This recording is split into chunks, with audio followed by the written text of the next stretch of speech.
So the JP livestream just ended a while ago and they covered all the important points such as Mud Rock and Rosmontes coming in, you've got the Taunts banner, you've got Mia, then you've got new furniture, new skins, new user interfaces, and all of those news that they covered was within 30 minutes out of an entire 2 hour 30 minutes live stream. They spent so much time recapping on the entire JP live stream that they could have just used that 2 hours, give it a bit more into news and elaborated on the details. And that's exactly what I'm doing in today's video to cover for you guys what the JP live stream missed out on the new update. So the first matter at hand is the fact that we're receiving a lot of free stuff. I mean, yes, the live stream did mention that you're receiving 10 time hit hunting, you're gonna receive like random boxes, those sanity and material boxes. ทำงาน You receive this appreciation gift and then there's login event. There's so many free stuff that they give, but yet they didn't put it all in one go. And I think as players, we want to know what's the total list of things that we can get. So I'm going to show you guys what that list is, and this list will include the recent appreciation gift into the calculation. So this is the long list of free gifts we get itself, and then if you need to, you can pause the video, and afterwards I'll carry on with the next few updates.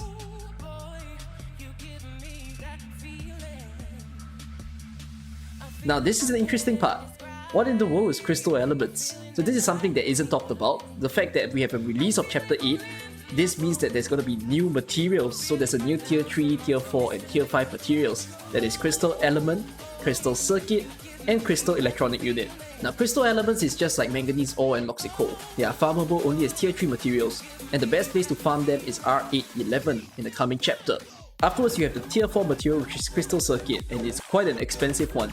It requires 2 crystal elements, 1 incandescent alloy, and 1 coagulating gel, which these 3 materials combined are already very hard to get. The worst, most hellish of all, which I think is probably the hardest tier 5 material to get as of now, is crystal electronic unit, and that takes 1 crystal circuit, 2 polymerized gel, and 1 incandescent alloy block. And these 3 stuff are way too hard to farm, way too hard to craft. So all the best in getting them. Honestly though, you can't forgo them. If let's say you get Mud Rock, Rosmontes, Mia, and you're gonna give them masteries, you're actually gonna need this crystal material quite a bit. And then for all the future 6-star operators that's to come like Mountain, Aketo, they also need the same materials. So seriously, good luck in farming these stuff. Speaking of Mia, JP took the time to talk about Mia's kit, and then they didn't really mention about the unlock method, and I think there might be some people who's unfamiliar of how to unlock Mia when it comes. So the thing is, in order to unlock Mia, you have to play chapter 8. And then when you hit the level which is JT82, I believe JT82 is the second last stage of the episode.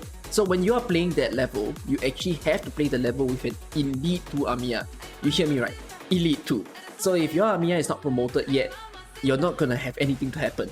Have her Elite 2 and then you play the stage. I think you do need Amiya to be Elite 2 in order to not just make her Mia, but to also unlock the final level, which is JT83. If you haven't promoted her yet, hurry on to go and promote her. I mean, the recent Blemishine event gave you like 10 Ori Rock concentrations, which is actually enough to promote her, unless you spent it all, maybe on Surtur or someone else. But yeah, that's that to take note for Mia. Now let's move on to recruitment. So they did cover the fact that we have these 6 recruitment operators. I don't think the staff there knew how significant this is, and I don't think a lot of content creators as of now have caught on how big of a deal I feel this recruitment is. So Glaucus and Susuro being in the recruitment isn't all that much. They are just sleepers, they don't add any new confirmed tags. But Myrtle and Estasia are different stories. Myrtle and Estasia have confirmed tags for you to find when you are in recruitment. So for Myrtle, you're looking out for healing together with DP recovery or Vanguard. And I think this is a big deal for people who do not have Myrtle or do not have Myrtle max port or just are looking out for yellow certificates. So I'm very happy to see Myrtle entering recruitment. That makes her a lot more accessible. Whereas for Estasia, she's the first guard with guard and defense put together. And I mean, for now you see it very commonly, but of course they're gonna nerf it and make it harder for you to see this particular tags.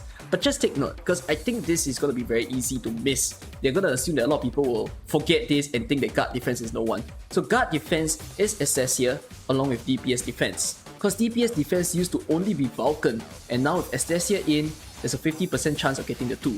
So just take note of that, and I'm very happy to see these new confirmed tags. Whereas for Schwartz and Helliger, Same thing happened, they actually cut some of the other operators' tags as well. So Schwartz is now fighting with Exia for the fact that we have 2 snipers in top operator, and then Helliger is fighting with the other 3 guard. You got Skadi, Chen, Silver Ash, they are in recruitment. And Helliger also directly contests Skadi. So Skadi initially had confirmed tags, and now with Helliger in, there's 50% chance of getting the 2. Honestly, I'm not that bothered. If you're lucky, maybe you care about it. I've only got 2 top operators of my entire time of playing Arknights ever since it released like a year ago, so this doesn't really faze me at all. I'm really just most interested in the fact that there's Myrtle and Estasia now. So learn these new recruitment tags so that you can get your yellow certificates that are ever so important. Now moving on to the special packages. Yes, there is the new selector pack, which is wedged between the cheaper one and then the mega material giving one. Should you be getting a selector pack? I will probably answer this in a future coming video very shortly, but just to speak of it alone, it's quite a surprising update of the selector pack whereby what we're receiving as compared to CN is apparently different. So in CN, what happened was that if you get the selector pack, you can choose any operator that came before the Phantom event. And then they kept the same rule for Global, where it's everything before Phantom. In CN, there wasn't Rosa and Suzerain before Phantom, but for us, we did have these 2 extra operators. So does that mean we're getting them? I would say yes, we are gonna get Rosa and Suzerain in the selector pack.